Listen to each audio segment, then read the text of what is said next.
Começa agora o Meia Pantufa. Bom dia, boa tarde, boa noite, boa madrugada, pessoal!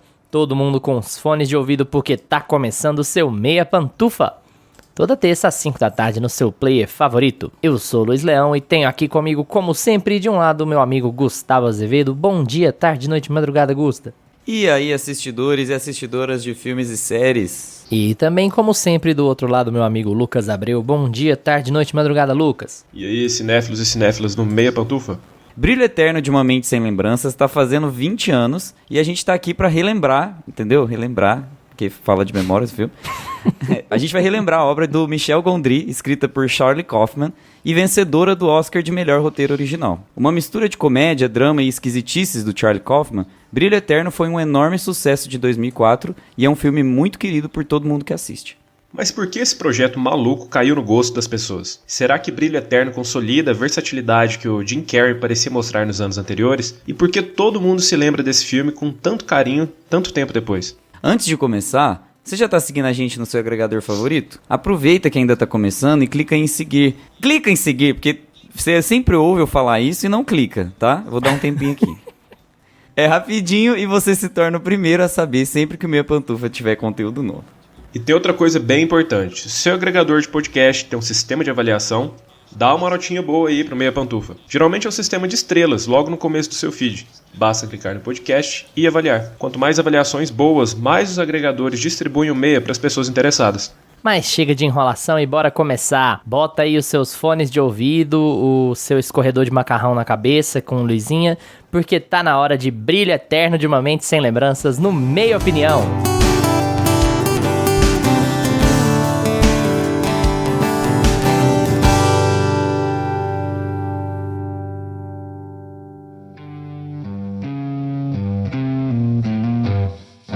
Meia Opinião.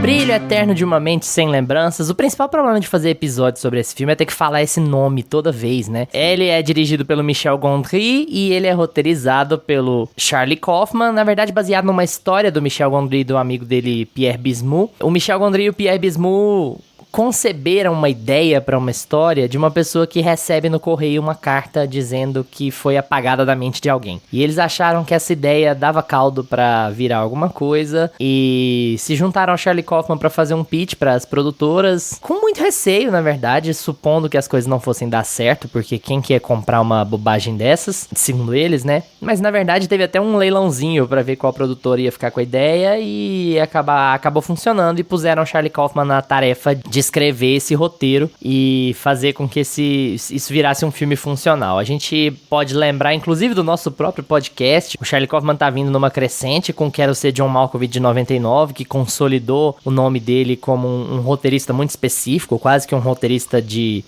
um gênero próprio, né, dentro do universo do que é aceitável em Hollywood. Então ele já vinha com um certo moral, com certa capacidade de discutir, de influenciar um pouco mais na concepção das histórias, na direção, na produção do filme. Então ele é bastante ativo aqui na execução do filme e o que até garante ao Brilho Eterno Sem Lembranças um Oscar de melhor roteiro original. Até o ano de 2024, inclusive, esse é o último filme a ganhar um Oscar de roteiro sem ter sido indicado a melhor filme. E a gente vai especular um pouquinho porque eu acho que é até compreensível porque conhecendo a academia do jeito que a gente conhece, né? Mas Brilho Eterno fala sobre esse cara que tá passando por um término e aí ele descobre que a ex-namorada dele apagou ele da memória e ele fica tão frustrado que ele resolve fazer a mesma coisa. Ele passa por esse processo de ficção científica pra apagar a ex-namorada da memória e aí esse processo ele é feito de trás pra frente. Então o filme vai acompanhando esse cara desacordado, se lembrando do relacionamento dele e chegando ao ponto do arrependimento no meio do processo, quando já parece ser tarde demais. Bom, o filme não é o primeiro filme dirigido pelo Michel Gondry, mas é um dos primeiros. Ele é um cara já com muita experiência de trabalhar com clipes musicais, antes de mexer com filmes. E é um projeto que ele acaba passeando aquela linha do mainstream com indie, do que vai atrair o público, até porque o elenco é bem bom, né? Não dá pra dizer que era todo mundo super estrela de Hollywood à época, mas quase todo mundo virou. eventualmente, né? Eu acho que se você for pegar desses caras aí, os maiores nomes são Jim Carrey e Kate Winslet, claro, né? São os protagonistas da história, mas assim, o Elijah Wood tava acabando de sair do Senhor dos Anéis, então não é? O Kristen Dunst tava lá no Homem-Aranha do Sam Raimi, então é uma galera bastante conhecida, não é um projeto tão alternativo, tão desconhecido assim. Na verdade, o elenco é até maior do que o diretor do filme à época, né? Mas a gente ouve várias histórias de direção aí que a gente vai contando durante o episódio, se a gente não esquecer. Bom, eu vou começar com o Gusta falando sobre Brilho Eterno de uma Mente Sem Lembranças e o que você acha do filme, assim, Gusta? Você lembrava bem dele? Você lembrava bem dele? Porque a gente reassistiu pra fazer o episódio, mas assim, por que a gente escolheu fazer episódio sobre esse filme? Porque esse filme é um must, né? Do cult, do indie. Eu acho que esse filme é um queridinho por todo... Eu acho que todo mundo que ouve a gente vai gostar de ver ali no post, terça-feira, às 17 horas, toda terça, inclusive, tá, gente? Pode entrar lá no nosso Instagram, dar 2 cliques pra curtir os nossos posts. Nossa, você tá do engajamento hoje. Começou hoje eu tô, eu quero engajar. Manda seguir, é pra seguir. Sociais, hein, gente? Agora é pra clicar. E manda Pix também. Lê o QR Code pra mandar Pix. Eu acho que assim, todo mundo vai abrir um sorrisão quando vê que a gente tá falando desse filme, porque ele realmente é muito querido, né? É um filme que, quando você lembra dele, você já vem assim, aquela sensação gostosa, nostálgica, de ver aqueles atores... Eu só tô falando coisa de memória, né? Nostalgia, lembrança, tudo, a piada fica pronta. Mas eu acho que já vem essa memória, assim, afetiva com o filme. O filme, ele foi um filme muito gostoso de assistir quando ele lançou, e eu acho que ele foi perpassando, assim, né? Dentro desse circuito mais cult, dentro desse circuito mais de filmes fofinhos, com roteiros bem amarrados, com um roteiro muito bem feito, né? O Kaufman, ele escolhe poucos projetos para fazer, ele tem poucas coisas, tanto que os trabalhos recentes dele não são tão cultuados assim, né? Se você parar para pensar, os trabalhos antigos dele são mais lembrados do que os recentes, mas ele escolhe muito a dedo, ele escreve muito bem os roteiros dele, ele é muito bem amarrado, as histórias são muito humanas, muito ternas, elas tocam em pontos muito de essência mesmo, né? De o que a gente tá fazendo com a nossa vida, pra onde a gente vai, o que a gente quer com tanta informação, o que a gente quer com menos informação, por que a gente quer tirar tal coisa da cabeça e colocar outra, né? O próprio Malkovich, que a gente já fez episódio, fala bastante sobre isso, fala sobre a consciência humana, vai remetendo muito a essa questão da psicologia também, né? De lembrar pra poder superar as crises e tudo mais. Então, eu acho que mexe em alguns pontos nossos, assim, muito emocionais mesmo. Ele não é aquele roteirista que faz uma história que tem que ficar só tecnicamente impecável. Ela é uma história que toca, é uma história mais emocional mesmo. E eu acho muito legal que esse filme, ele reforça o que a gente sempre conversa aqui sobre os filmes do começo da década de 2000, que são esses filmes do cara muito centrados no masculino e muito centradas na estafa do trabalho, da estafa do mecânico, do porquê a gente tá fazendo tudo automatizado, do porquê tudo tá igual. E o Charlie Kaufman tem uma fixação do babaca que eu vou te contar, né? Nossa. Porque, assim, cara, é o segundo filme que a gente fala dele, assim, que ele enche o filme de gente babaca e é impressionante. Faz a gente até suspeitar um pouco, né? Que a gente vive num período, assim, de se preocupar tanto com o moral dos personagens. Não a gente, né? As pessoas de modo geral, de se preocupar tanto com o moral do personagem, o moral do filme. E aí você pega esse roteirista que escreve caras tão profundamente babacas como o Joel é e como os caras em volta dele também, os caras da equipe são, que você fica meio, tá, mas como é que eu tenho que conceber essa história aqui? Só boy lixo, né? Né? Só os boy lixo dos roteiros dele. E aqui nesse filme tá cheio, né? Eu acho que não tem um homem que presta nesse filme. Mas eu acho que assim, ele reforça um pouco. Se você for pegar os filmes que remontam a essa época, a gente sempre fala disso aqui, né? A gente tem Matrix, que também fala sobre essa estafa do trabalho, e aí a história entra dentro de uma missão mais do escolhido e tudo mais. E a gente tem Clube da Luta, que também tem essa questão da estafa do trabalho, e mais uma vez recorrendo pra violência, né? E pra outros tipos de catarse. E quando eu vejo esse filme, um dos filmes que eu mais lembro desse período é o Memento, né, do Christopher Nolan. porque tem essa brincadeira com a memória, com o tempo, com a construção de uma narrativa que não é linear e tudo mais. E o Gondry e o Kaufman, eles tiveram esse contato, né, com o Memento. E a possibilidade de Brilho Eterno existir foi por causa do Memento, né, porque o Nolan inaugura nessa década essa questão toda de trabalhar esse tipo de personagem com essa estrutura narrativa. Então, a possibilidade desse filme existir também. Eu não queria falar isso, mas porque isso é já registrado. Eles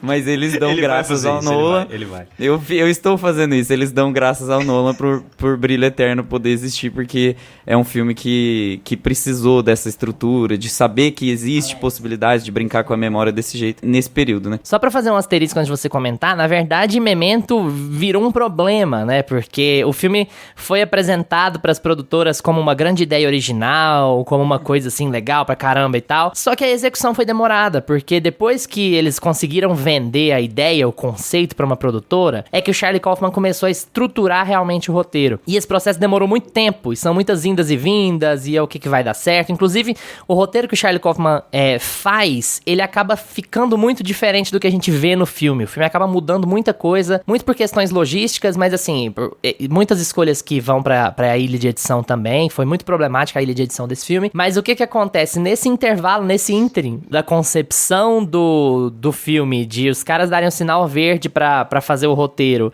e o filme começar a ser gravado em 2003, saiu o Memento. E aí, isso na verdade virou um problema, porque o Memento fez muito sucesso, consolidou o Christopher Nolan como um nome a se olhar, um cara do nível do Charlie Kaufman, inclusive, né, assim, de popularidade, não é um mega astro da indústria, mas é um nome promissor, né? E aí, o Charlie Kaufman, o Michel Gondry, o Pierre Bismuth olharam um pro outro e falaram assim, cara, o nosso projeto vai ser dado como uma cópia, o nosso projeto foi concebido antes e ele vai ser visto como uma cópia do Memento, porque o Memento saiu primeiro e o Memento ficou muito popular. Então isso voltou o Charlie Kaufman pra mesa de roteiro, voltou ele pra máquina de escrever e falar, a gente vai ter que fazer algumas alterações na estrutura aqui pra fazer o filme continuar soando original como a gente imaginava que ele fosse soar. Então, o filme tem uma influência positiva no sentido de mostrar que a audiência, o público estava preparado pra histórias por esse caminho, já estava envolvido com histórias por esse caminho, mas teve influência direta também na concepção do Brilho Eterno. Exato. E aí, além de toda essa fixação, assim, com esses temas voltados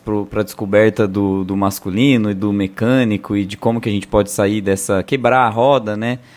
Vamos sair dessa espiral do Dia da Marmota. Eu acho que o que atrai no Brilho Eterno é que o tema principal é para além da violência, para além do escolhido, da missão e tudo mais, e é muito maior do que isso, é o amor.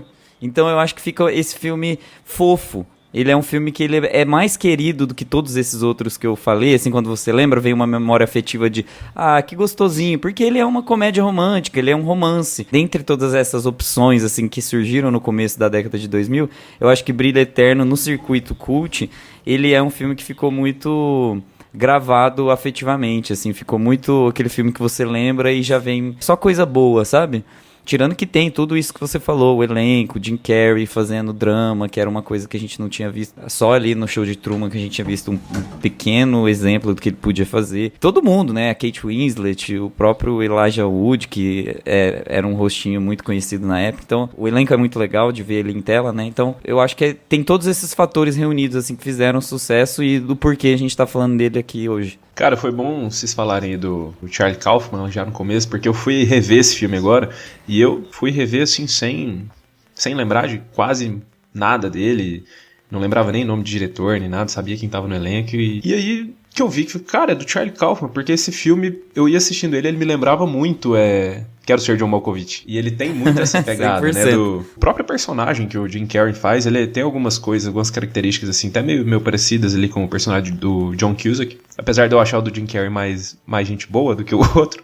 Mas, enfim, eles têm umas características bem parecidas, assim, essa fritação de jogar uma coisa, um elemento ali de ficção científica para trabalhar os dramas dos personagens e levar isso pra um lugar mais estranho, assim, é a cara do Charlie Kaufman, né? É a cara de Quero Ser John Malkovich também. Assistindo Brilho Eterno de novo, cara, eu fui reparando que o filme ele tem muito uma pegada de videoclipe, assim, quando E o Michel Gondry vem, né, de direção de clipe musical. E o filme tem muitos elementos, assim, que lembram um videoclipe, assim. Ao longo do filme, o personagem do Jim Carrey, ele vai apagando as memórias, a gente vai acompanhando tudo que vai acontecendo ali meio que na cabeça dele, enquanto isso tá acontecendo, e ele tentando se agarrar a algumas memórias. E os truques de câmera que eles usam, algumas angulações, a luz, é uma coisa, assim, que...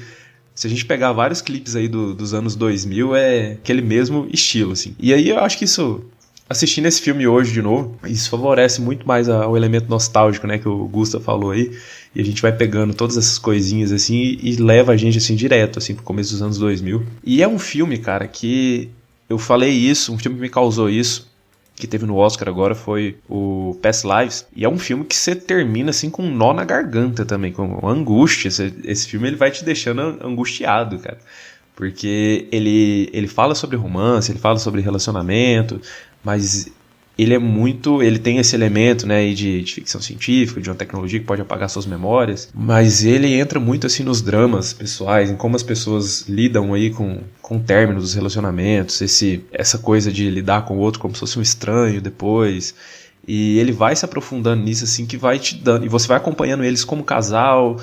O filme não é linear, né? Você, ora, acompanha eles como se conhecendo novamente, e você acompanha eles quando eles eram um casal, quando eles estavam mal, aí depois quando eles estavam bem, e o que causou o término. E, cara, e aí você vai te dando um nó na garganta, assim, de acompanhar a vida deles. Você fala, cara, meu Deus. E vários elementos que estão ali são coisas que já aconteceram, assim, com todo mundo que for assistir o filme. Então é um filme que bate doído. E eu gosto muito do Jim Carrey aqui nesse filme, porque o Gusta falou sobre... A gente vê ele...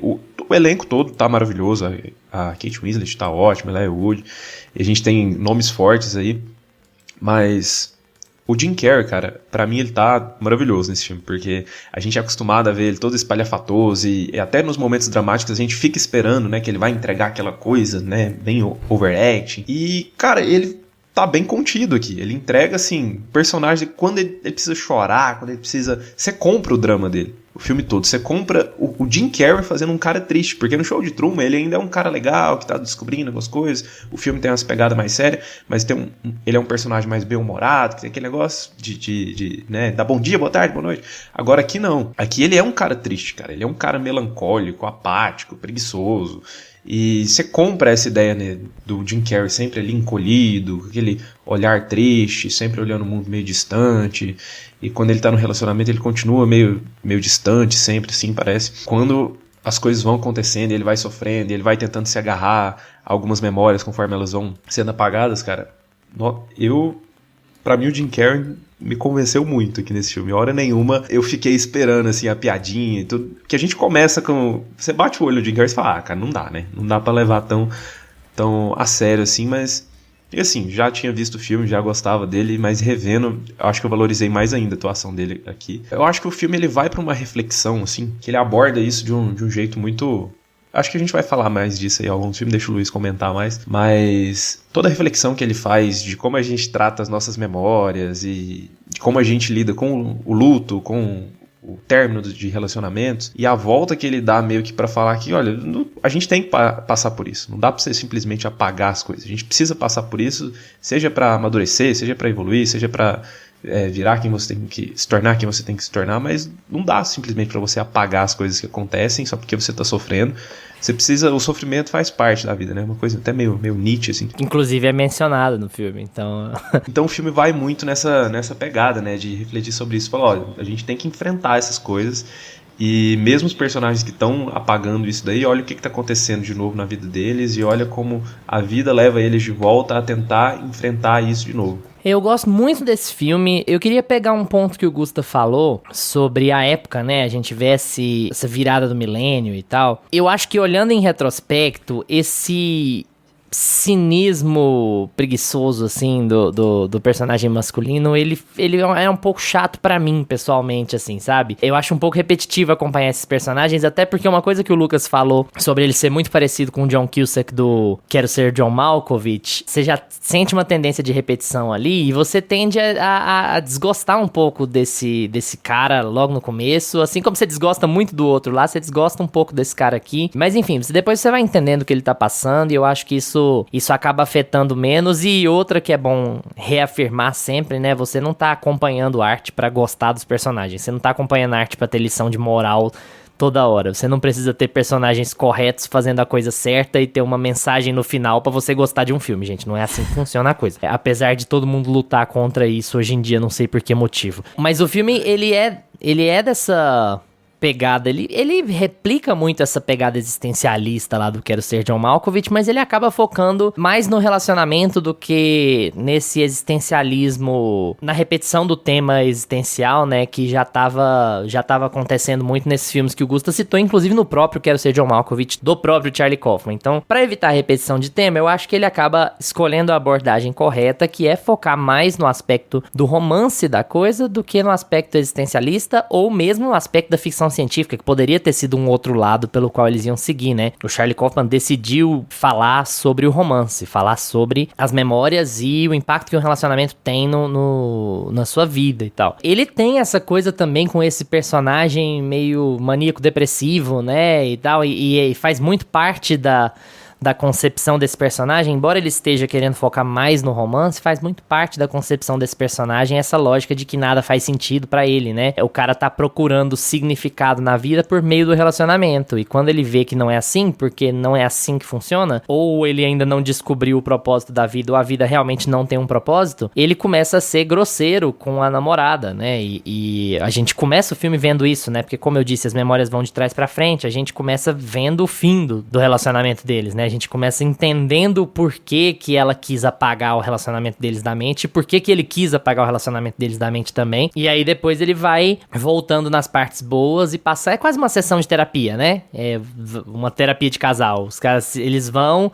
O esquecimento ali, a máquina serve pra eles lembrarem do porquê eles começaram a namorar, na verdade, né? E do porquê, e como era bom, e lembrar das coisas boas e não só lembrar das coisas ruins. E é quando bate o arrependimento nele enquanto ele tá na máquina, né? Então, assim, o personagem é profundamente desagradável. Isso pode ser um problemão pra geração mais nova, que tá assistindo muito filme da Netflix aí. Mas, enfim, insistam no filme. O filme é mais do que o personagem chato, viu? Mas é muito legal essa concepção de... Eu sempre gosto muito quando você usa a ficção científica para conceber uma ideia maior.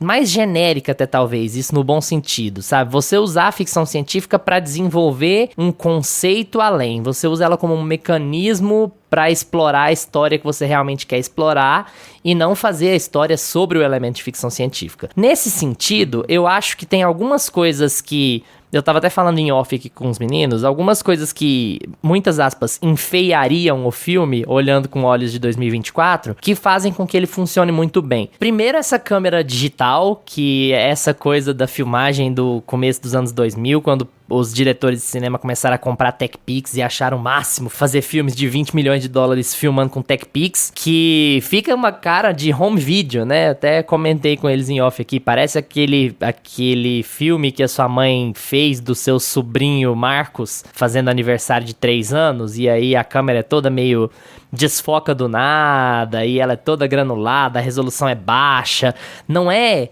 bonito no sentido de cinemão, né, de sala de cinema, é uma coisa mais intimista. Então, assim, o fato de essa câmera ser meio feia, eu acho ela meio feia, eu acho ela bastante feia, agrega ao conceito de que você tá vendo uma coisa que talvez você não devesse estar vendo, né, é uma história muito íntima de um casal, você tá explorando as memórias de um cara sobre uma coisa que significou muito pra ele, e você tá explorando a mente desse maníaco depressivo num momento que ele quer apagar da vida, ele quer apagar a ex-namorada porque ele acha que apagar a ex-namorada é apagar a dor. Ele acha que ele vai voltar a ter propósito se ele esquecer ela. Ele achava que ele ia voltar a ter propósito com ela e agora ele acha que ele vai voltar a ter propósito se ele esquecer ela. Então, de novo a repetição temática do Quero Ser John Malkovich e dos filmes que o Gusta citou, né? É assim, qual é o propósito disso tudo aqui? Por que eu não sou feliz? Por que eu não consigo ser feliz? Só que agora ele explora do ponto de vista de um relacionamento ao invés de explorar do ponto de vista da falta do dinheiro ou do marasmo do trabalho, como é no John Malkovich, né? Ele acaba que aborda aborda mais ou menos o mesmo tema central, o mesmo tema genérico,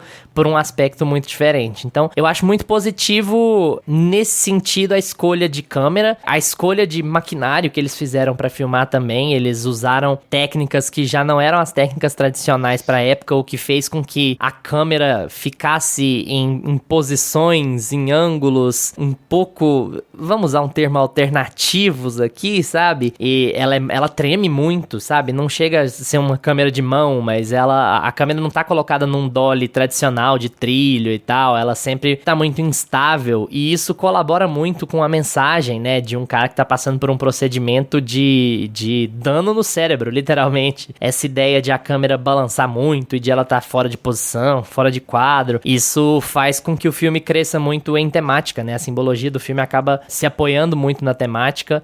E certos truques, isso também é uma coisa muito anos 2000, a gente falou aqui do Elijah Wood, do Senhor dos Anéis, né? É uma coisa que o Michel Gondry rouba do Peter Jackson, é a perspectiva forçada, né? É fazer os móveis de um tamanho e colocar as pessoas em outra posição pra dar aquela impressão esquisita de diferença de tamanho. Por exemplo, no Peter Jackson, o Gandalf tá apertado na casa dos hobbits, e o Elijah Wood é mais ou menos do mesmo tamanho do Ian McKellen, mas aí por conta de como o set foi montado e de onde a câmera foi posta, você tem a perspectiva forçada feita com efeito visual, né, e não feita em CG. O Michel Gondry usa muito isso aqui, especialmente nas cenas em que o Jim Carrey tá se lembrando de como era ter 4 anos, mas na verdade ele é o Jim Carrey. Você percebe muito claramente a perspectiva forçada na hora de executar aquelas cenas, ele tomando banho dentro da pia.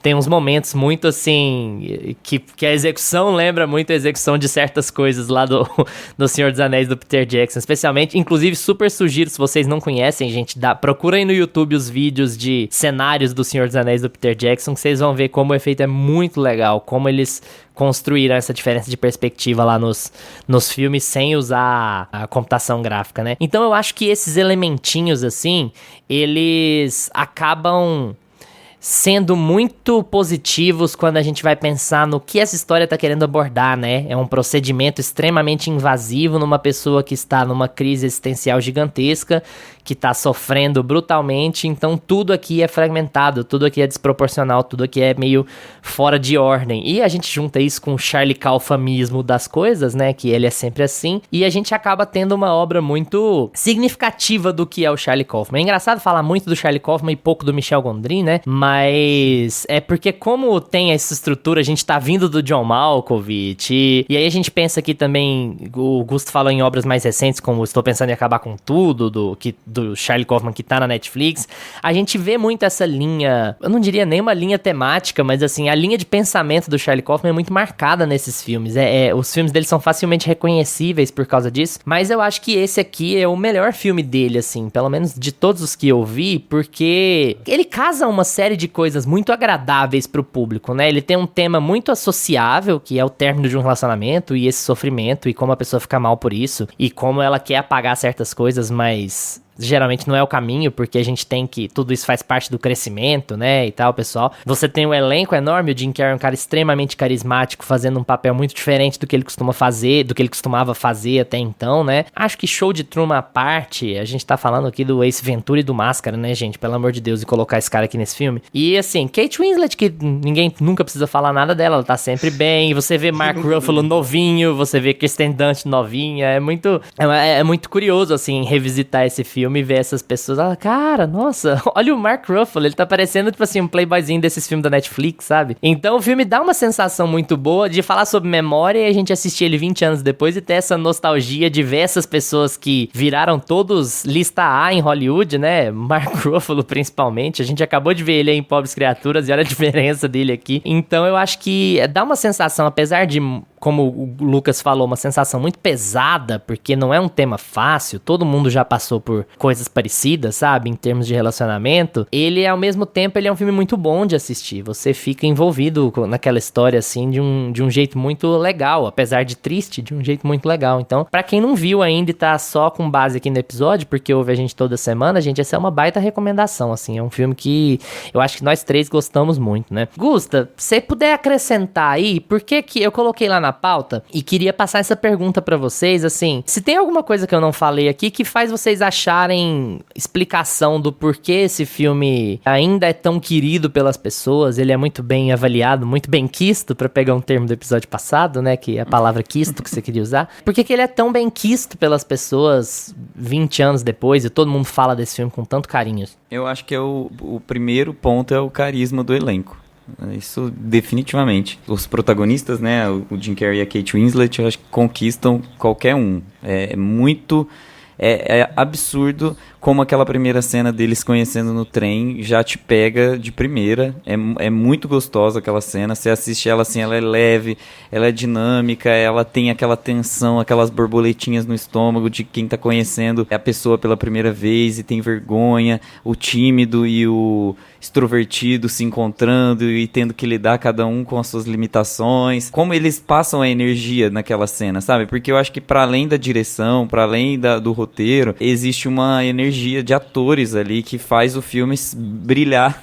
Desculpa o trocadilho de novo, mas faz esse... A gente tem um conforto visual de estar vendo aqueles atores ali contracenando, que é uma coisa que não é todo filme que consegue fazer, sabe? E a história é uma história bem cabeçuda, assim, né? Uma história bem triste, de término, de reconhecimento de fim, de colocar o ponto final nas histórias, né? Eu acho que essa leveza que os atores trazem pra história é um dos charmes do filme, porque para além das traquitanas que você falou aí, e da câmera, do digital, e vai pra ilha de edição que coloca o efeito no rosto dos personagens pra borrar as feições, os descortinamentos de personagens. Às vezes você precisa fazer um personagem sumir, então você tem que fazer um elemento passar na frente. Isso tudo é firula visual que faz o filme funcionar, digamos assim, faz o filme ter a estética que ele precisa ter, porque a gente tá falando sobre apagamento de pessoas, apagamento de memórias e tudo mais. Acrescenta o aspecto ficção científica dele, né? Exato, ele funciona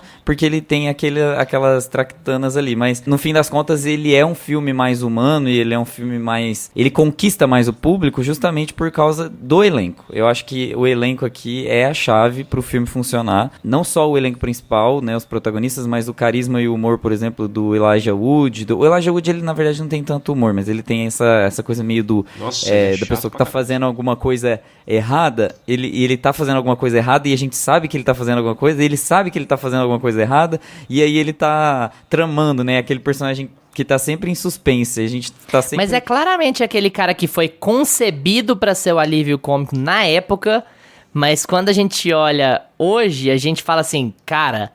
Que babaca. É, tipo não, assim, babaca. É feito pra você rir, uma coisa meio American Pie, sabe? Mas aí você olha com seriedade pra coisa e você fala, cara, as implicações do que esse cara tá fazendo, olha que filho da puta, assim, sabe? Ele é um filho da puta. Se fosse no episódio de Black Mirror, que poderia ser facilmente um episódio de Black Mirror, esse filme, ele provavelmente teria sido tratado como outro tipo de personagem, né? É tipo, as visões de quando a gente transmuta, assim, pra nossa realidade, pro nosso tempo, digamos assim. E eu acho que a Kirsten Dunst também, ela recebe um carinho muito especial, né, como personagem, porque a gente acha que ela vai ser um nada, que ela vai ser tratada como um produto, né, um descarte, assim, tipo, mais uma mulher objetificada no cinema e tudo mais. Ela tem uma linha, né, de transformação ali dentro do filme.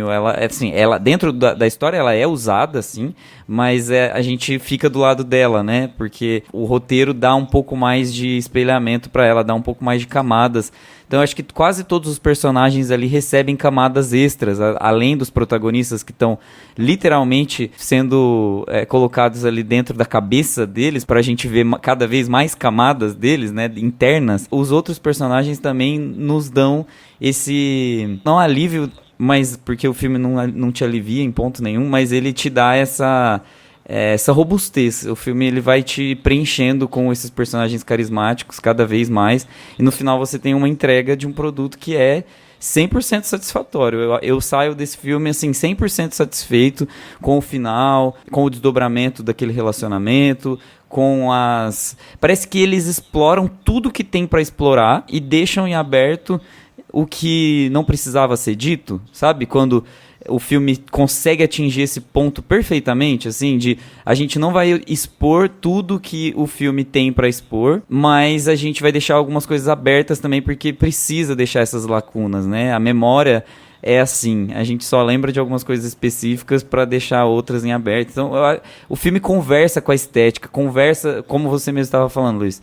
O filme conversa com a própria estética dele dentro do roteiro. Então, eu acho que quando a gente vai falar do Gondry e do Kaufman, a gente tem que usar o termo parceria mesmo, porque esse roteiro não funcionaria sem uma direção tão assertiva, sem uma possibilidade estética de realizar esse filme na tela, sabe? Não, se você lê, você fala assim, cara, como que ele vai entrar na cabeça do personagem? Como que ele vai sair? Como que ele vai deixar as pessoas sem rosto, como que ele vai... E tudo funciona até hoje, parece que o filme não ficou datado, né? Então, eu gosto muito de como o filme tem essa alma, assim, esse carisma e essa completude, ele te completa, assim, ele te põe um questionamento, mas ele põe um questionamento cheio.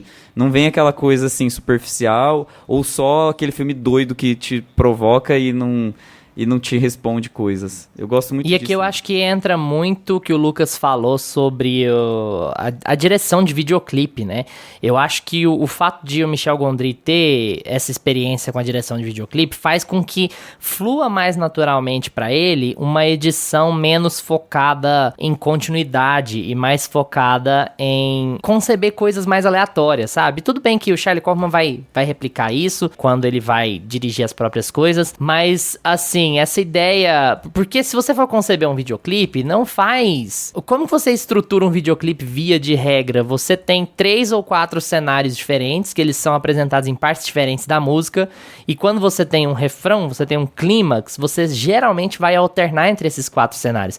Então é uma questão muito menos de continuidade e muito mais de explorar os espaços à sua volta, né? Se você tiver uma cena no quintal, uma cena na casa e uma cena num restaurante de luxo, antes de chegar no refrão, você vai ter o seu cantor cantando o refrão nesses 3 lugares diferentes, sabe? Então, é exatamente como esse filme é concebido em termos de cenário. Ele é concebido pra você mudar de cenário em toda hora e para os cenários serem interessantes em volta de você, pra eles estarem se desfazendo ou sumindo, ou você pula de um lugar e vai pro outro, você pula de um outro lugar e vai pro outro, você concebe coisas que estão além de procurar verossimilhança, isso é muito de videoclipe, e acaba funcionando aqui porque, conceitualmente, você está misturando coisas que não... Como você tá dentro da cabeça de um personagem, você não precisa se preocupar com coisas banais do tipo...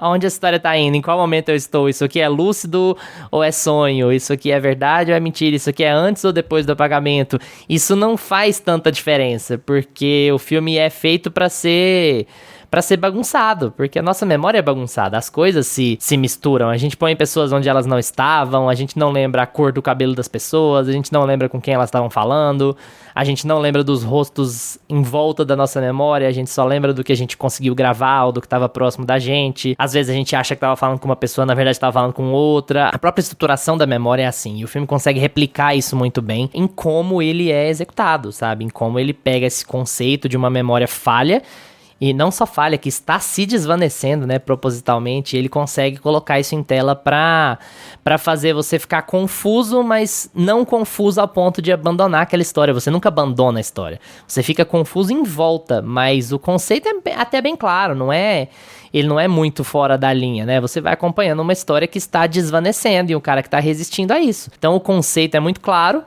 e isso permite com que o diretor, e acho que até o roteirista em certos aspectos, ele consiga brincar com isso, visualmente falando, né? E consiga fazer o filme ser engajante e confuso nas partes certas. Mas, Lucas, e aí? A mesma pergunta que eu fiz pro Gusta. Cara, eu acho que a gente pode levar muito em consideração o carisma do elenco, sim, mas eu acho que, na verdade, é um casamento perfeito esse filme aqui. Junto o carisma do elenco, esse elemento de ficção científica, né, que é essa tecnologia que desperta curiosidade, todo mundo que vai assistir fica curioso. Tá, mas e aí? Se eu pudesse apagar certas memórias, eu não apagaria? E se eu pudesse apagar uma pessoa, se eu pudesse apagar um evento, eu não apagaria isso da minha memória? E isso já desperta essa curiosidade, assim, e a temática, cara, que dialoga com todo mundo. Então, pra mim, essas 3 coisas casam perfeitamente aqui nesse filme e torna ele isso tudo que ele é, né, de ser esse, né, sucesso de público até hoje, né? Ele é um filme muito bem falado, muito bem quisto, né? E, cara, pra mim é isso. Pra mim é a junção desses 3 elementos. O elenco, ele tem um carisma, não só os protagonistas, porque a gente tem grandes nomes ali. Então são nomes que quando estão em tela, eles têm presença, assim. Todos os personagens, quando estão em tela, você sente a presença deles. Você tá vendo a história sendo contada do ponto de vista do o personagem do Jim Carrey. Então é o personagem que tem mais camadas, não só ele, mas é o personagem da Kate Winslet também. Mas todos os outros, vocês mencionaram um pouco isso, todos os outros têm um pouquinho... Eu acho que o personagem do Mark Ruffalo é o que acaba sendo mais raso, assim, mas todos os outros a gente acompanha um backgroundzinho ali de cada um, o que eles estão fazendo, como que eles estão lidando com aquela história ali, e como tudo vai se... Tem uma coisa meio close aqui também, né? Como a vida de cada personagem vai se interligando uma com o outro, e que é ali do começo dos anos 2000 também. E pra mim essa junção aí desses três elementos, né, de ter essa temática que vai dialogar com todo mundo em termos de drama, né, de ser algo que já aconteceu na vida de todo mundo e colocar esses grandes nomes que o Gusta mencionou da cena ali, de como é bom acompanhar aquela primeira cena, deles se conhecendo e tudo mais, de como os atores fazem aquela cena se tornar uma coisa visualmente assim engajante. E eu gosto muito de como da decisão de como contar essa história aqui, porque a gente começa o filme ali vendo eles se conhecendo de novo, depois de um ter apagado o outro da memória, e fica aquela coisa que beleza, eu tô acompanhando, mas tem uma estranheza, já aparece o Elijah Wood, já bate na janela ali, ó, o que você tá fazendo aqui? E aí o filme ele vai te fisgando, assim. A decisão de como contar essa história, cara, de ser essa coisa dessa forma não linear, onde a gente vai descobrindo o que aconteceu na vida deles aos poucos, e o filme vai e volta no relacionamento deles, depois quando eles se conhecem de novo. Eu acho que é o que deixa o filme ainda mais... Porque a temática já é pesada quando você vai entrando e entendendo ali tudo que tá rolando. Mas essa forma, né, de contar a história vai... a gente até comentou aí muito de Memento aqui no começo, mas vai deixando tudo mais interessante mesmo. Vai te fisgando pra dentro do filme e te fazendo querer entender, descobrir por que cada personagem fez o que fez. E, cara, a gente falou, o Luiz falou muito do personagem do Jim Carrey, né? De como ele é retratado e tudo mais. E apesar dele... Nossa, ele é um personagem que... Aquele tipo de personagem que me dá agonia, me dá angústia de ficar olhando ele.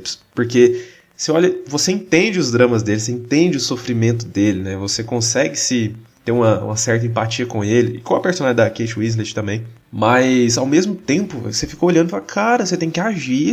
O cara... Meu Deus, levanta, vamos lá. Segue a vida. E não só quando ele termina, né? Quando ele tá no relacionamento, quando ele tá conhecendo ela... ele é melancólico ao extremo, assim. Você vai vendo eles no relacionamento deles, as memórias boas, as memórias ruins que ele tem. Todas eles estão sentados num sofá-cama e dentro de casa. Tem uma cena que eles estão na feira. E, cara, você vê que ele é um cara, assim, preguiçoso mesmo, assim, em termos de tudo. De como ele leva o relacionamento dele. De, beleza, agora eu já consegui ela, que me trouxe um... Porque... A gente entende, né? Pelo menos eu fico com essa sensação dele ser um personagem que me dá angústia, porque eu consigo entender bastante o sofrimento dele ali no filme, mas ao mesmo tempo a gente vê que ele não é tão babaca assim. Ele só é um cara que fica tentando jogar a culpa nos outros no relacionamento, assim, por como ele leva a vida dele. Porque ele se acha desinteressante, ele é um cara triste, ele é um cara que se considera fracassado, e quando ele encontra esse relacionamento com a personagem da Kate Winslet, é algo que traz uma felicidade para a vida dele. A primeira vez que ele até verbaliza isso, né? Que ele se sente feliz ali, que traz uma coisa que a gente vê o personagem sendo até um pouquinho mais espontâneo, em algumas memórias que ele vai revivendo e tudo mais, mas... Como ele deixa simplesmente isso e acabando. Quando passa a paixão, né, e o relacionamento deles vai caindo numa rotina, como ele volta a ser o mesmo cara ali que fica, beleza. E a personagem da Kate Winslet, ela é completamente o contrário dele, né? Ela é uma pessoa mais impulsiva, mais espontânea, e justamente por isso, né, que ele idealiza tudo isso nela, tudo que ele talvez teria vontade de ser, ele fica idealizando, e agora eu tenho ela do meu lado para trazer isso pra minha vida. Mas uma coisa que eu acho interessante eles jogarem no filme, porque a gente acompanha esse cara, que é desse jeito, só que ele não é o cara que toma a decisão primeiro de apagar ela da vida, e fala, beleza, eu era feliz com ela aqui, agora que tá errado, que deu errado, que ela me abandonou, eu vou apagar ela da minha vida, é isso. Não, ele só toma a decisão de fazer isso quando ele percebe que ela fez isso com ele primeiro. E aí a gente vai entendendo o porquê dela ter feito e tudo mais. Mas aquele sofrimento inicial dele, de, porra, ela tá me tratando igual um estranho aqui, nem olhando minha cara e tal, e como se não me conhecesse, e aí quando ele descobre o que ela fez, e a gente compra muito essa ideia de, cara, será que eu não faria a mesma coisa, né?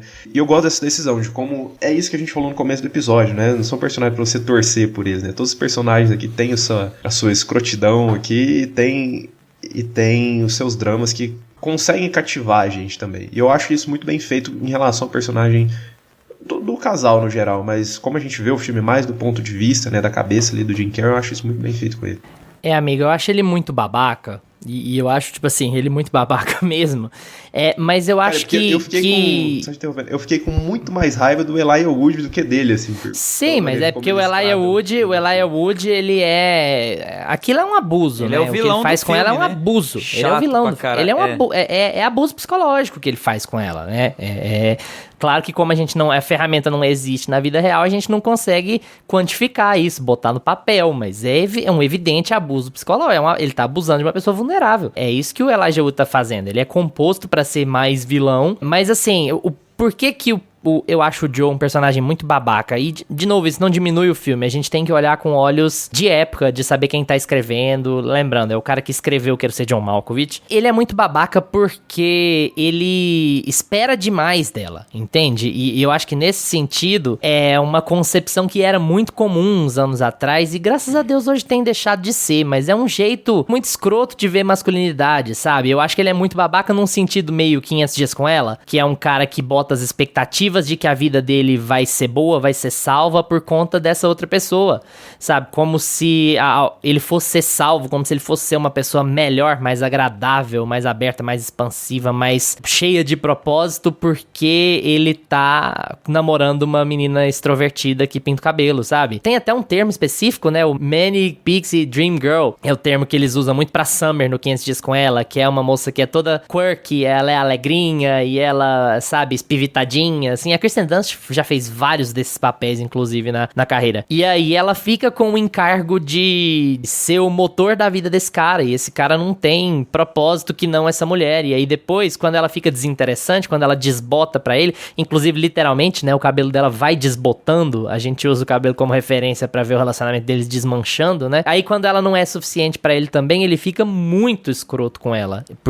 Como se ela fosse a responsável por salvar a vida dele, cara. E ela não deveria ser responsável por salvar a vida dele. Então, nesse conceito, ele é muito babaca, assim. E eu acho que é foda porque, assim, ele foi concebido... Você consegue ver esse filme concebido como uma história de amor, entende? Você ficar, poxa, eles vão tentar de novo, mesmo com todos os problemas, mesmo com tudo que aconteceu, mesmo sabendo que deu errado da primeira vez, eles vão tentar de novo porque eles se amam. É uma mensagem muito bonita, que a gente entende que ela é muito bonita, que, beleza, um relacionamento é feito de altos e baixos, mas vamos tentar de novo, talvez a gente consiga... Vai virar a mesma coisa. Recomeçar aqui, eu não sei nem se vai virar a mesma coisa. Pode ser até que... Eu acho que até que o filme não vai te dizer que vai virar a mesma coisa. Eu acho que o filme quer te dizer que, já que a vida não tem propósito mesmo, pelo menos é bom que a gente fique junto. Eu acho que a mensagem do filme é um pouco essa. E isso destrói um pouco a concepção de que... Sabe, de que isso é uma relação entre iguais. Isso me incomoda nesse filme. Essa não é uma relação entre iguais. Esse é um cara depressivo que joga todo o encargo da felicidade dele numa outra pessoa porque ela é mais legal que ele, ela é mais outgoing, ela é colorida e ela é impulsiva, ela é tudo que ele não é. Então ele joga toda a carga emocional dele nela. E quando ela não cumpre essa obrigação, porque ela não tem obrigação nenhuma de cumprir isso, ele espana com ela. Aí ele é grosseiro com ela, ele é rude com ela, ele é escroto com ela. Então, tipo assim, sabe como o filme te manda mensagens meio diferentes? Como se ela tivesse que salvar ele de alguma coisa? Então, isso não é pra desqualificar o filme, isso é pra desqualificar o personagem, sabe? Eu acho que é um ponto de vista que tem que ser considerado quando a gente tá assistindo ele, do mesmo jeito que a gente considera o filho da puta do Quero Ser John Malkovich lá... como um tremendo de um escroto no relacionamento, né? Só que lá ele é mais literal, né? Ele prende a mulher numa gaiola. Aqui ele é mais... aqui ele é um pouco mais metafórico. Ele é mais incélzão lá, né? Naquele filme. Cara, mas aqui eu já interpreto o final de uma maneira diferente. Até que era isso que eu queria comentar com vocês. Pra mim o filme ele termina de uma maneira assim, olha... o ciclo vai se repetir. O ciclo do relacionamento deles vai se repetir. E não adianta você querer apagar isso da sua cabeça porque você sofreu, porque... Mesmo você apagando, se você apaga, você não aprende nada com aquilo. Se você não sofreu, se você não passou por aquilo, você não amadureceu. e você vai cometer os mesmos erros. Você vai reviver esse ciclo e ficar revivendo. E de novo é o Nietzsche, né? Isso é o eterno retorno do Nietzsche totalmente, né? Se você a concepção que ele faz de você vai viver a mesma vida ad eternum, você nunca vai sair desse ciclo. E isso não é a gente inventando referência, não, gente. Se tá no texto do filme, tem porquê. Então, se ele é mencionado lá, é porque o roteirista quis colocar lá. É uma referência que tá aqui. Então, ele tá falando também de eterno retorno, né? Ele tá falando desse ciclo vicioso, desse ciclo problemático. Só que eu acho que ele tá falando de um ponto de vista do tipo assim... a vida é assim mesmo. E toda vez que vocês se apagarem, vocês vão voltar a se encontrar e vocês vão repetir as mesmas coisas, mas porque vocês se gostam. Entende? Eu não acho que que é negativo em si. Eu acho que é bittersweet. Vocês vão repetir isso, vocês se gostam. E vai ter partes boas e vai ter partes péssimas. E vocês vão terminar de novo, vocês vão se encontrar de novo. Entende? Então eu acho que ele é mais agridoce do que positivo ou negativo. Eu acho que tem um pouco dos dois no final. Eu acho que, assim, quando a gente entra nessa discussão, o mais importante é a gente saber que eles tentando apartar a briga, né? Gente, com licença. Para de falar que a gente tá brigando toda vez que a gente discorda. Pelo amor de Deus, a gente não tá brigando, não. Porque, gente, eu vou fazer uma enquete aqui do engajamento. Quem está certo, Luiz ou Lucas? Vote na nossa caixinha da enquete lá no Instagram. Você não percebeu que o que eu falei do Lucas complementa o que o Lucas disse? Eu não tô discordando dele, coisa nenhuma. Que maluco. Gente, é uma briga. Você tá de qual lado, pessoal? Vocês aí que estão ouvindo. Do engajamento. A gente quer briga aqui pra poder dar o fluxo do pessoal ir até o final do episódio. Pra saber agora. E você fica aí, porque no fim do episódio eu vou falar quem tá certo e quem tá errado. Tá bom? O Augusto tava vendo vídeo de culinária no TikTok enquanto a gente tava conversando, e ele levantou a cabeça e achou que a gente tava discutindo, que a gente discordou. Nem um pouco. Eu acho que, na verdade, esse tipo de discussão, de debate, se vocês querem que eu chame dessa forma, debate de soma, de ganha-ganha, ele é muito... Eu acho que assim, a gente tem que olhar sempre qual foi o propósito do filme. Se isso está realmente consciente no filme ou não. Ou se é uma crítica que a gente está extraindo como espectador, vendo pelo nosso tempo, né? Porque muito vem dessa estafa de ver o masculino sofrendo. Nossa, coitadinho do Neo do Matrix que tá ali na roda, que não consegue quebrar. Coitadinho desses personagens Sim, que estão sendo e a leitura que eu acabei de fazer desse protagonista é uma leitura desse ano, é uma leitura dessa época. É justamente por isso que eu falo que ele é um babaca, sabe? Porque eu acho que ele não foi concebido pra ser o babaca que eu acho que ele é, entende? Eu acho que ele foi concebido de forma mais positiva do que eu enxergo hoje. Eu acho que toda a questão tá aí, sabe? Muito possivelmente, mas ao mesmo tempo que ele consegue entregar um filme consciente de que aqueles personagens são problemáticos, né? Principalmente o personagem do Jim Carrey. Teve um momento que me marcou muito nesse filme, que pega muito no ponto que vocês estão discutindo, que é quando a Clementine tá deitada ali na cama com ele, e ela fala assim, eu falo muito, eu quero falar sobre a relação, eu quero discutir sobre o que a gente está fazendo aqui, eu quero, né, falando que a gente resolve as coisas. E ele, eu não falo, esse sou eu.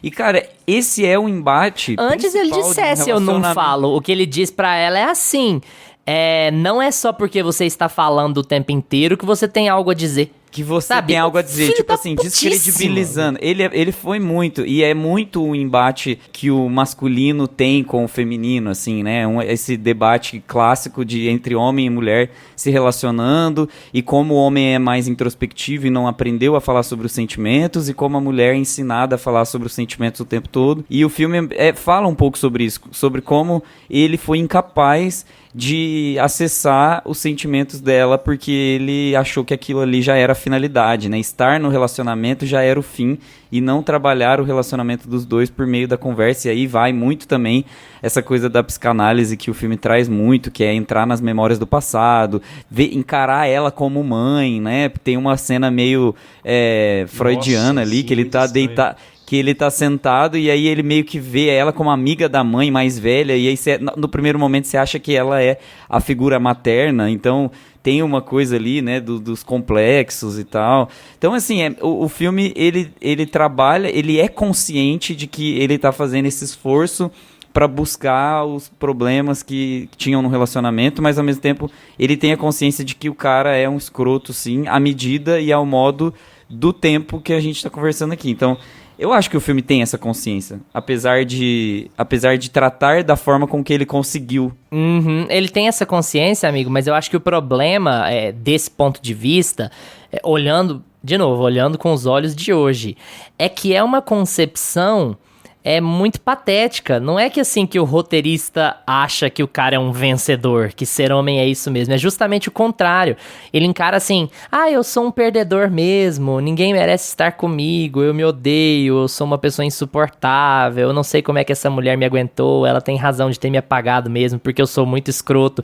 É uma coisa autodepreciativa que vira uma bola de neve, que vai se retroalimentando, e aí aquele cara vira um perdedor patético, e ele se auto-justifica por ser um perdedor patético, e todo o filme do Charlie Kaufman é assim. Então essa é a questão do jeito de escrever datado. Não é que ele tá falando que o cara é um vencedor, ele tá falando que o cara é um perdedor, mas ele entra naquele auto-martírio, naquela autodepreciação, e ele vai virando um cara, como o Lucas mesmo disse, vai virando um cara super difícil de acompanhar. Você vai lendo aquilo e fala assim, tá bom, meu amigo, mas tá, beleza, você vai ficar aí falando a vida inteira que você é um perdedor patético e tal, e é isso?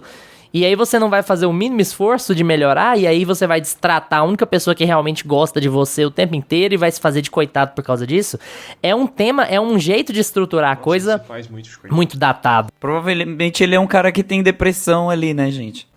Exatamente. Ele chega ao ponto de... Ele é um depressivo, claro. Inclusive tem uma história pavorosa que quando o Jim Carrey tava sendo cotado pro papel, ele foi sentar numa mesa com o Michel Gondry pra conversar, e o Jim Carrey estava num episódio depressivo, sabe? E o Michel Gondry falou pra ele assim, cara, você tá perfeito pro papel, não melhora agora não, você tá tão quebrado.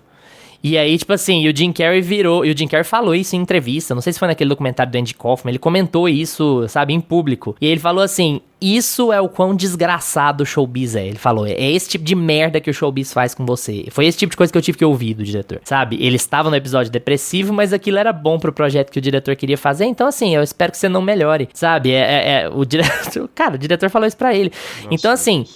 A gente entende, eu não tô fazendo aquela ideia de que, você está depressivo, é só você não estar depressivo e pronto. Sim, eu não tô dizendo isso de jeito nenhum.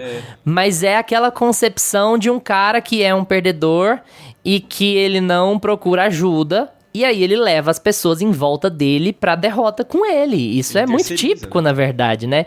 E o Charlie Kaufman adora esse tipo de coisa. É um cara que simplesmente não procura ajuda e ele vai se escondendo. E essa é a coisa. Se você tá num episódio depressivo e você tem consciência disso, e no caso ele tem consciência disso, o protagonista, você precisa procurar ajuda. Procurar ajuda médica, sabe?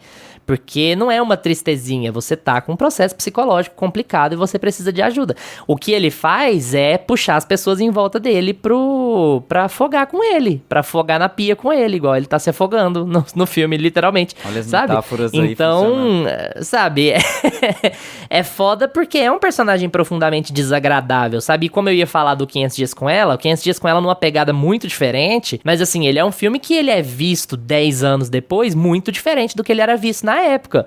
A maior parte dos caras que vê o 500 Dias com Ela detesta a Summer. E aí você vai ver aquele filme e fala assim, cara, a Summer falou pra esse cara desde o primeiro dia que ela não queria nada sério com ele.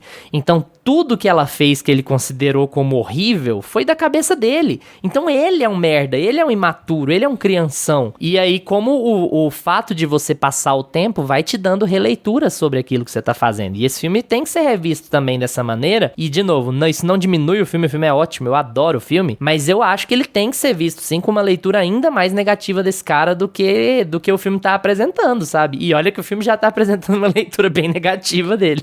Eu concordo total. Volta, repete que você concorda, porque o Gusta não ouviu, você concorda, né?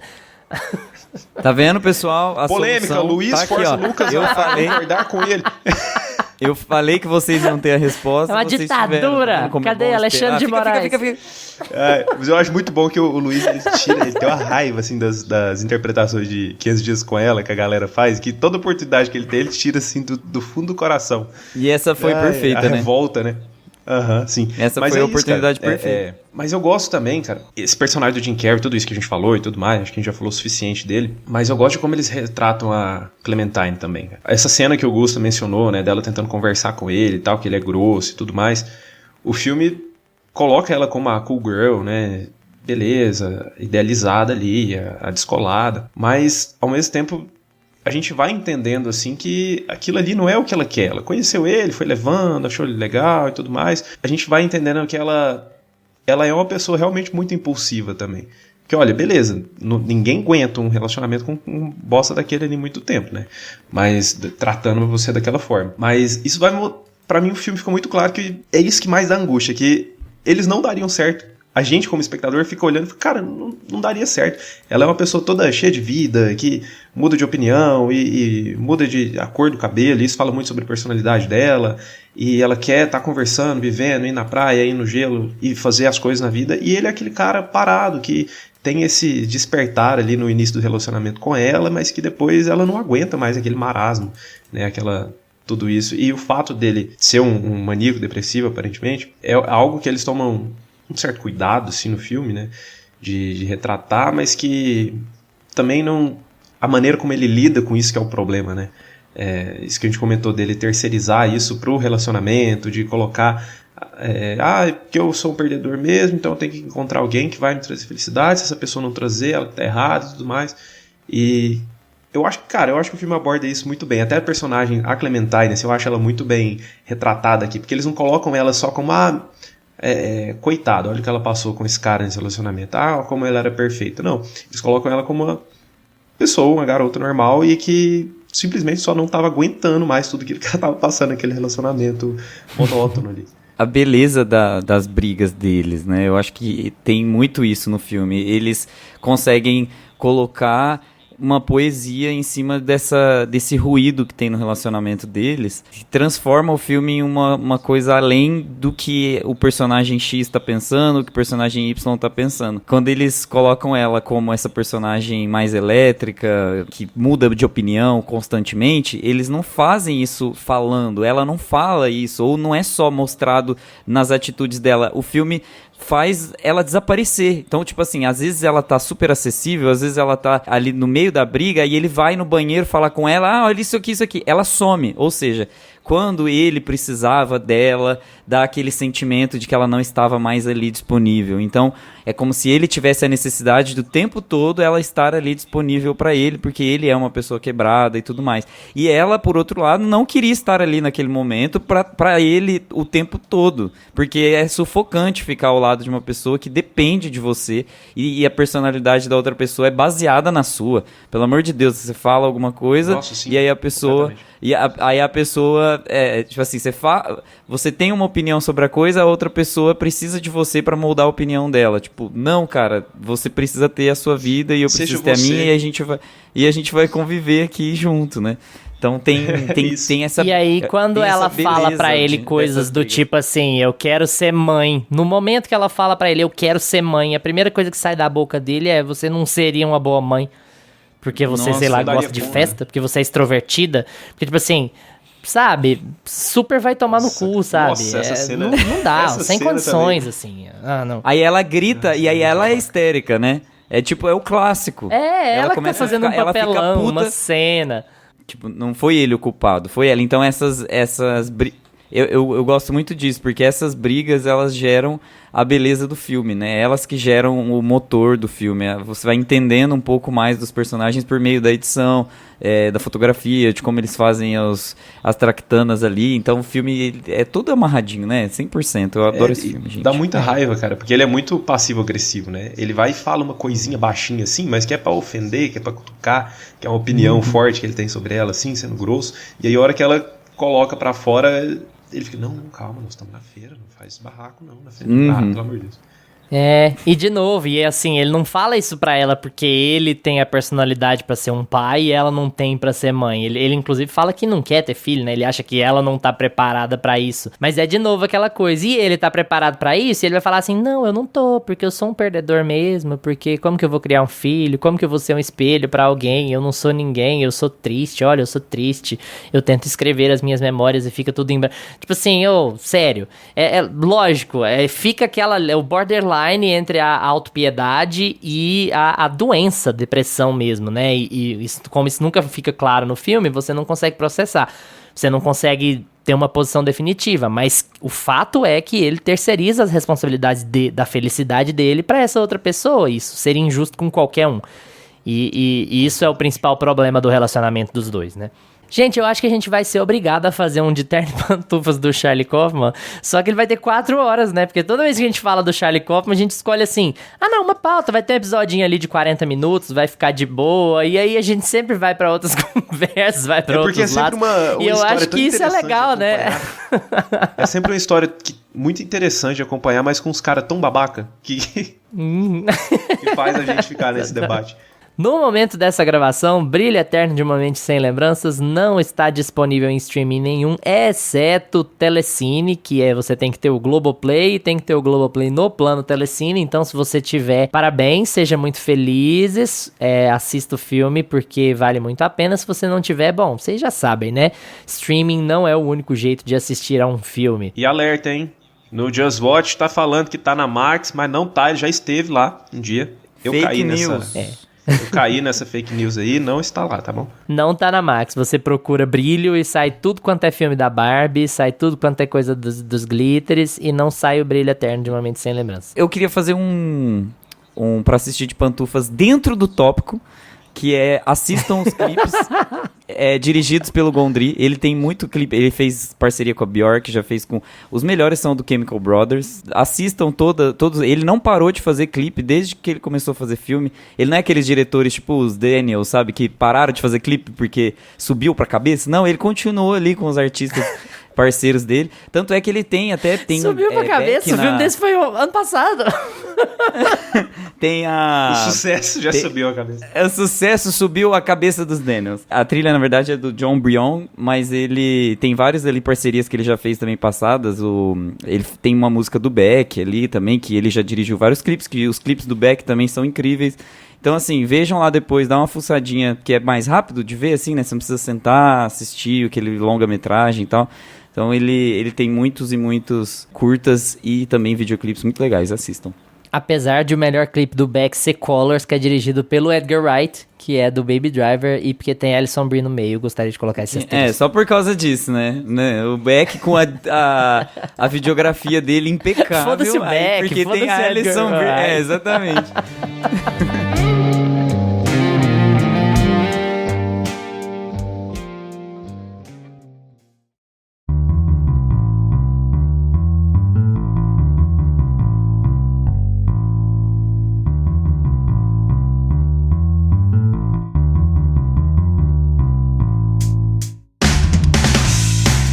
E agora é com vocês. Gostam de Brilho Eterno de uma Mente Sem Lembranças? Então vamos estender essa conversa no Instagram ou no Twitter, @meiapantufa, que a gente responde tudo que aparece por lá. Valeu pela atenção de vocês. Tchau, Augusta. Tchau. Tchau, Lucas. Tchau, galera. Lembrem-se de seguir a gente nos seus agregadores de podcasts preferidos, Spotify, Apple for Podcasts, Deezer, Amazon Music. E agora a gente tá também no YouTube, então se essa é a sua plataforma favorita, dá uma passadinha lá, porque todos os episódios estão disponíveis em áudio. Terça-feira que vem a gente tá de volta com mais Meia Pantufa pra vocês. Tchau! Este podcast conta com locuções de Carla Leão e Lucas Meleiro e edição de Luiz Leão.